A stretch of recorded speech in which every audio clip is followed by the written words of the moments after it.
नेताजी के साथ हम लोग फरक्काबाद जेल में थे, कभी कहते हैं हम लोग लखनऊ में लाठी खाए थे, और कभी कभी वो जो पुराने सर्टिफिकेट नेताजी के दस्तखत के हैं वो भी हम लोगों को दिखाते हैं।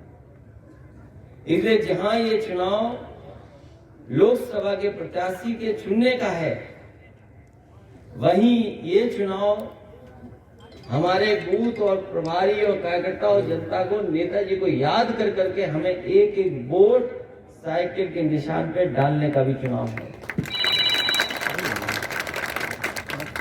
जहां नेताजी जमीन से लेकर के और जनता के लिए हमेशा संघर्ष करते रहे। वो जमीनी नेता थे, इसीलिए देश के इकलौते नेता को जिसको धरती पुत्र कहा गया, किसी दूसरे नेता को धरती पुत्र नहीं कहा। और जो वो नारे भी बने हैं उनके, कभी कभी हम लोग नारे जो लगाते हैं वो बड़ी मुश्किल से बनते हैं। जो संस्थाएं हैं उनको धीमे धीमे खत्म किया जा रहा है। जहां महंगाई बढ़ रही है, बेरोजगारी चरम सीमा पर है, और सरकार जो बैठी है वो हम लोगों को, आप लोगों को गुमराह कर रहे हैं। इसलिए जहां तमाम मुद्दे हैं, वही देश ये देखेगा कि मैनपुरी लोकसभा कितने वोटों से जीत करके आ रही है। 2 लाख से कम नहीं साहब। सबकी निगाहें हैं मैनपुरी लोकसभा पर। हम किसी का जवाब नहीं देना चाहते, जवाब देने के मंच दूसरे भी होंगे। अभी केवल हम लोगों को नेताजी की बातें लेकर के और नेताजी ने जो काम किया है, जिस तरीके से लोगों को जोड़ा है, और जिस तरीके से हमें और आपको पहचान के साथ साथ सम्मान दिलाया, उसका चुनाव है।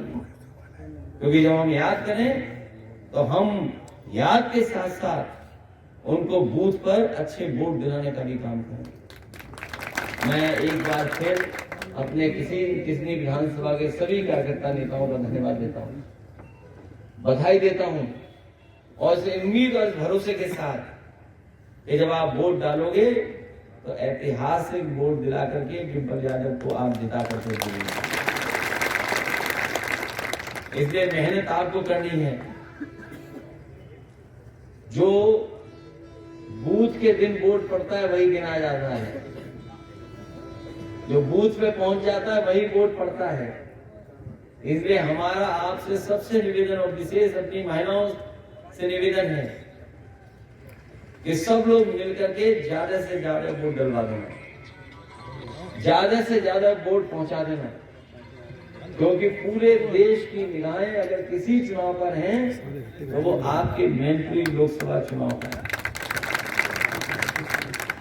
नेताजी ने मैनपुरी को पहचान दी और मैनपुरी के लोगों ने नेताजी को नेताजी बना दिया। इसलिए एक एक वोट आप समाजवादी पार्टी और चुनाव की साइकिल पे दे देना। इन्हीं शब्दों के साथ मैं आप सबका बहुत बहुत धन्यवाद और बहुत बहुत आभार प्रकट करता हूं।